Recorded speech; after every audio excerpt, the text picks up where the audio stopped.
Little Germany is a complete loss at this point. The road to Little Germany is completely washed away.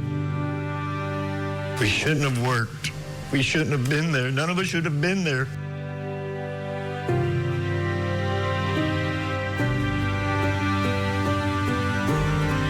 Are you doing okay? Yeah. It's gonna take a long time.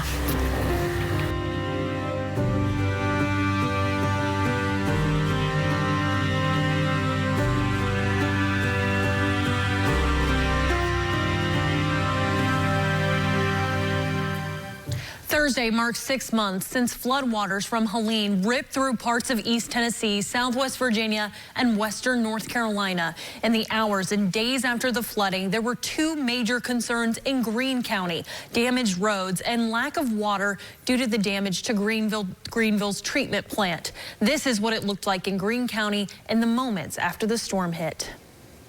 I'm in Greene County at the 107 bridge on Irwin Highway. And as you can see, the bridge behind me is completely gone due to Hurricane Helene.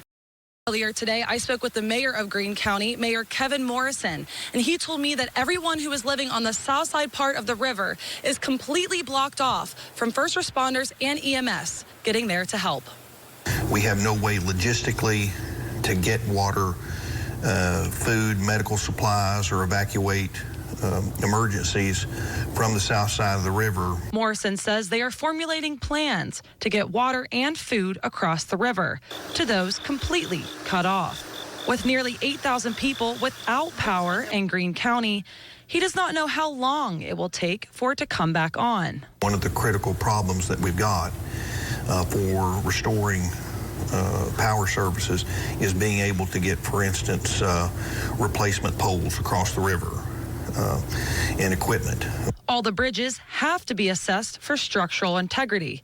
Mayor Morrison says they've been talking to the Tennessee Department of Transportation. They are en route to Greene County to assess the structural integrity of the bridges that did survive so that we can see if we could at least use one or two of those. We're very prayerful and hopeful that that would be the case, that we can get heavier logistical items across the river.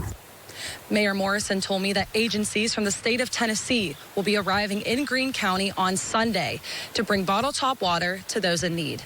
They will be setting up distribution points around the area. In Greene County, Natalia Hillen, News 5, WCYB. As much damage as Greene County received from Helene, there was a real possibility in the late evening hours of September 27 that it was about to get a whole lot worse. The Tennessee Valley Authority alerted county leaders that they expected the Nolachucky Dam to collapse based on the fact that the volume of water flowing over the structure was 2 times the amount flowing over Niagara Falls. Thankfully, the dam held that night, but it caused Greene County leaders to want to prepare for the worst case scenario moving forward with the dam. Our dam was in imminent failure for several hours. So what if that would have happened? So I'm looking to do some training with the individuals that were involved in all of this. Have TVA as well as National Weather Service and TEMA, and us come together and kind of go, well, okay, now what? What if we got to that point and it didn't happen, but what if it would have happened? How would we have changed our response? How would we have done things differently if that would have happened? And I think that's the mindset we have to be in. Hurricane Helene was the state of Tennessee's largest natural disaster in history, with more than $1 billion in damage. News 5's Casey Gatz has an update on where Greene County stands as we approach the 6-month anniversary of Helene. 6 months ago, Greene County Mayor Kevin Morrison faced his greatest challenge to date with Hurricane Helene. But his approach since becoming mayor back in 2018 positioned the county to handle whatever Mother Nature threw their way. We sort of have a saying around here, we're going to be ready, not getting ready. That has shown it coming through in the largest natural disaster in state history. When Helene departed the area, it left behind hundreds of millions of dollars of damage in Greene County. 115 homes were destroyed or suffered damage. Debris filled the river. Some bridges were gone, and the water intake station sustained $15 million of damage. The journey to rebuild began immediately. 6 months later, progress is evident. It's hard to look back to September and look where we are now. The damages that we were seeing and the things that we were dealing with, we're thinking it'll take forever for us to get there. But we've made a lot of leaps and bounds. I kind of hate the statement one day at a time, but that's kind of what we have to do at this point. 150 roads in the county had to be cleared of debris. That project has been completed. The Kinzer Bridge on State Route 107 is scheduled to reopen by the end of June. Work on the Birds Bridge and Poplar Springs Bridge have been fast-tracked by FEMA. However, the recovery process isn't only for bridges and roads, but also people's emotions and mental well-being. The mental side of it for all of us, the community, responders, key officials, it's been overwhelming to try to be positive at all times and make sure our community stays resilient and knowing that we'll get through this together. Making Greene County whole again won't happen overnight. It will take years to rebuild what Helene destroyed in just a matter of hours.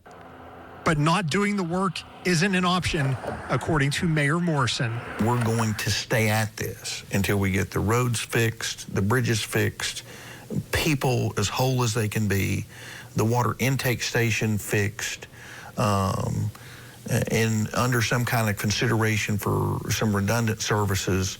And we're not going to rest until it's done. So there is going to be no quitting. We quit when we're done.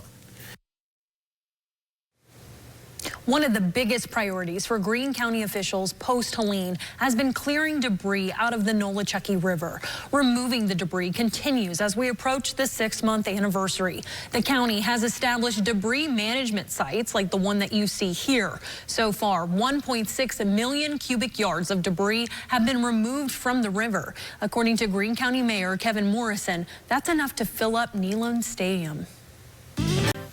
There are many state and federal programs to help people impacted by natural disasters. But in Greene County, there's a valuable additional resource available for residents. It's called AidNet, and it was established back in 2001 after the county was hit hard by flooding. It's made up of citizens of Greene County on a volunteer basis, and they raise money and gather resources in times of need. They were called on in 2011 after the tornadoes and again after Helene. 100% of what AidNet pulls in financially or resource-wise stays in Greene County. That organization proved invaluable to when we started to receive the massive amounts of donation and aid that became really unmanageable. We could fall on AidNet to get it warehoused, get it categorized, and get it to the locations that it needed to get to, and that was invaluable.